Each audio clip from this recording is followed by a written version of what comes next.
Hello, Ramley and other NFL family. Payot Sam here, your Canadian Ram fan. Feel free to like and subscribe if you like talking Rams. We are reacting to Sean McVay's press conference today. It's January 14th, 2025. He gives some updates on injuries and just his overall thoughts about leading up to the Eagles game. I'm not going to play through the whole thing. I will link it in the description below. It's over on the Rams official YouTube channel. As always, I encourage you go check out the whole thing for yourself, but I'm going to react to a couple of specific clips here and give my thoughts. Let me know what you think in the comments below. But let's start off. He mentions Tyler Higbee injury update. Big Rig Hig. Is he playing? On Tyler Higbee, how is he, and can you share any more about what happened? Yeah, he's doing better. Don't have any more information, but he came back with us. He has full expectation that he'll be ready to go, but I do not have any updates from Reggie yet. I mean, do you have any? What happened to him? Just a chest injury. Okay, but it required hospitalization. It did. Yeah, he was spitting up a little bit of blood. Okay, and then I don't mean to be sorry. No, I get it. I get it. I want to just make sure that when I give you guys the full update, Jordan, that I have the accurate information. That's all. Okay. Do you have any other updates from the game? Did you have? Okay, interesting. Again, he's being. I think McVay's being honest, like up front here, and he just doesn't have that much information. But sounds like Tyler Higbee's gonna be okay. As many Ram fans know, he went to the hospital with a chest injury, and I think Higbee was one of those kind of wild cards that McVay was able to use in the game plan to really help move the offense early in that game. Saw Stafford go to him, early and often. And so, yeah, I do like what Hunter Long, Davis Allen, and Kobe Parkinson can bring in their role. But I do think that Tyler Higbee's kind of at another level in terms of tight end. But anyway, McVay continues to say. I don't. Our guys are just trickling in now. So guess I just got to be able to meet with you guys this morning, but I don't have much help as it relates to the injury. Sorry. And then, okay, so that means we are going to have to just keep an eye out for any other injuries. I don't think that there's any serious injuries heading into the Eagles game other than what Higbee's was, but we'll have to continue to monitor the situation, and hopefully the Rams can be healthy because health is wealth. Next, Sean McVay, he's going to talk about the Rams kind of practice schedule this week, and then also Chris Shula. And I want to talk about Chris Shula because I actually think he might be getting some head coaching buzz here. But let's talk about practice. Lastly, I know that things were so touch and go last week, but do you have any clarity on so far what your schedule looks like this week and your location? I'm very hopeful that we'll be able to be here this week. Again, friendly reminder, the Rams last week had to practice at the Arizona Cardinals facilities. So it's crazy that it's Monday and the Rams play a game next Sunday, and they're already like the Eagles technically already have one more game or one more day to prepare for that game than what the Rams do. And the Rams don't even know where they're practicing this week. I was doing the schedule earlier this morning, and all of our expectations for the time being are that we're going to be able to have our preparation here, and then we'll leave on Saturday before the game to go to Philly. Okay, thank you. You're welcome. Okay, so it sounds like the expectation is they have a normal week in Los Angeles at their practice facilities, and then like a lot of East Coast trips, they're traveling Saturday to go to Philly. Okay. All right. Well, I just wanted to practice. All right. Now he's asked about Chris Shula, and we're going to talk a little bit more about this. So the Rams defensive coordinator. Hey, Sean, what's an example of Chris Shula's ability to be an effective communicator and teacher, and how have you seen that show up in a game or practice meetings, whatever it may be?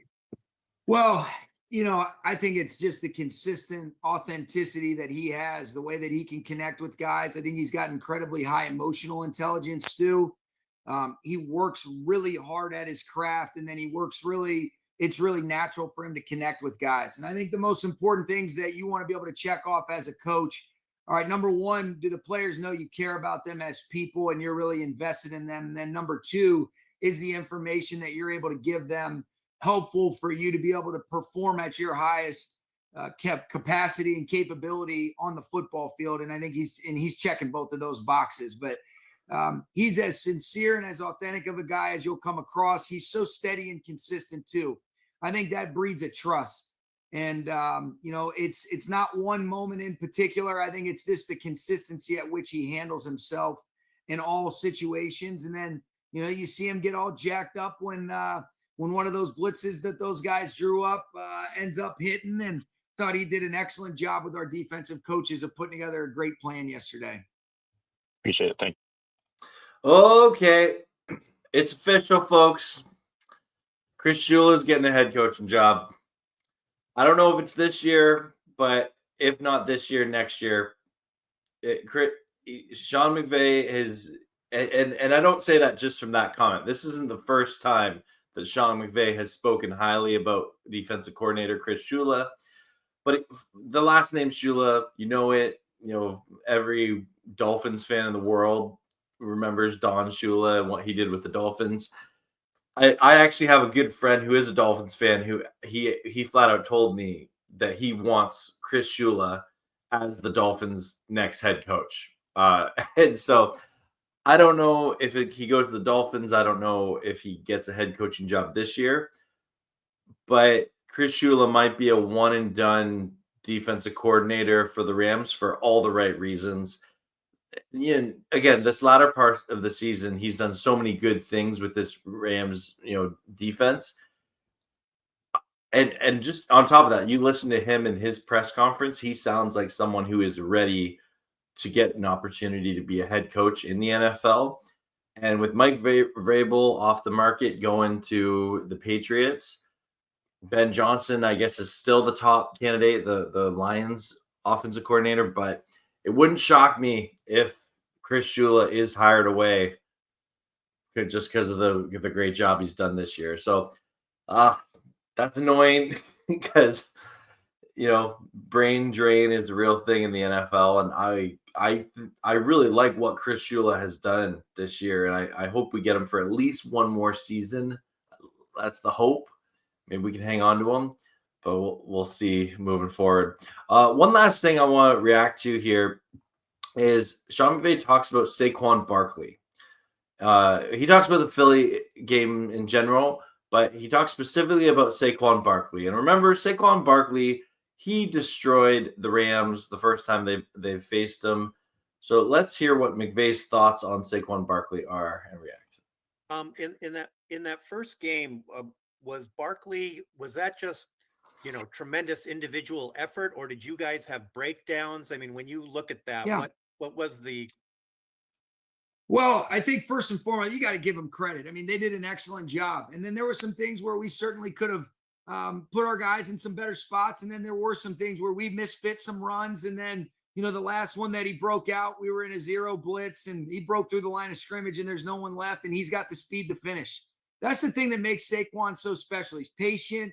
He hits you for a couple of those runs, but if he gets clean to the second and third levels, he's such a slash runner and he's got the speed to finish. That's why he's such a dynamic player. So I think our sense of urgency will be appropriate for the task at hand this week. And we love it and we're looking forward to it, but we got a ton of respect for this group. Without getting too much into the weeds, for a fan or, someone who looks at how you guys made adjustments to, really pass rush the Vikings and how that was such a big difference. Are there similar kinds of adjustments, dramatic kinds of things that you can do to control a running back, to stop a running back like Barkley? Yeah, that's a good question, Gary. It's a little bit different because of the way that blocking surface can really unfold and, dependent upon how many people they commit to the surface, where people in force positions to be able to block certain things. A lot of those pass rush things, you kind of understand how many people are committed to the protection. What are some of the rules based on the regularity at which you're activating a drop back system? And so because there's a little bit more run versatility, not quite to that level, but there are ways that you have to be able to change up looks, because if they get a beat on what you're doing and you just sit in the same front structures, they will pound you and they will embarrass you. And so we'll have to do a great job, and that'll certainly be a major part of our focus and concentration. Ooh, well said. Again, Sean McVay, one of his best attributes as a head coach is he's a great communicator. I think Sean McVay knows they got to stop Saquon Barkley. No, I know. What am I talking? I'm not. That's not some hot take here, some Canadian Rams content creator. But I'll just say this: Saquon Barkley is a problem. Everyone knows it. If the Rams can find a way to limit Saquon, at least control him, right? Like ideally, you keep him on the sideline. And ideally, Kyren Williams and the Rams offense is having their, ball hog strategy that I often talk about. But for whatever reason, the Rams haven't been able to do it much, but they still continue to win games. So we'll see about that. But I have a lot more faith in this Rams defense at this point in the season. They're playing a lot better than they were against the Eagles earlier in the year. There's and even on the offensive side of the ball, the best defense for Saquon Barkley might be Matthew Stafford, and Kyren Williams keeping this offense on the field, right? So it's gonna be interesting. It's a big task. This is definitely one of those big games. It's a divisional round game. I expect it to be close. And I think that the Rams can win this. I really do.